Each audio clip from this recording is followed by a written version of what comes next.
Hello বন্ধুরা, একটা প্রশ্ন সোশ্যাল মিডিয়াতে খুবই জনপ্রিয় হয়ে উঠেছে।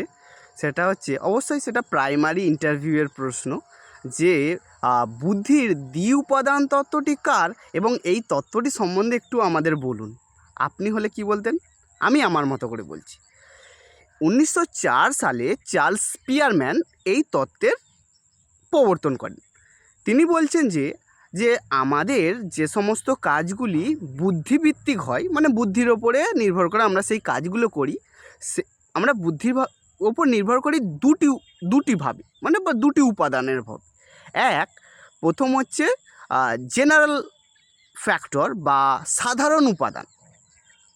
দেখুন, কিছু কাজ যেমন কথা বলা, সাধারণ অঙ্ক করা, এইগুলিকে হচ্ছে যে বুদ্ধির সাধারণ উপাদানের উপরে নির্ভর করে আমরা সম্পন্ন করি। এগুলো এইটা মানে জন্মগত সূত্রে প্রাপ্ত, কারো সবার মধ্যেই থাকে, কারো কম আবার কারো বেশি। আর একটা তাহলে উপাদান কি হবে? আর একটা উপাদান হচ্ছে যে স্পেসিফিক উপাদান বা বিশেষ উপাদান। এই উপাদানটা কি? এটাকে কিন্তু আমরা জন্মগত সূত্রে পাচ্ছি না, এটাকে আমরা প্রশিক্ষণ, চর্চার মাধ্যমে কি করছি? অর্জন করছি। যেমন কি উদাহরণ হতে পারে? যেমন ধরুন গান করা, ছবি আঁকা, অনেক দিন ধরে তালিম নেওয়ার পর এই আমাদের মানে এই বুদ্ধির এই উপাদানটি বিকশিত হয়।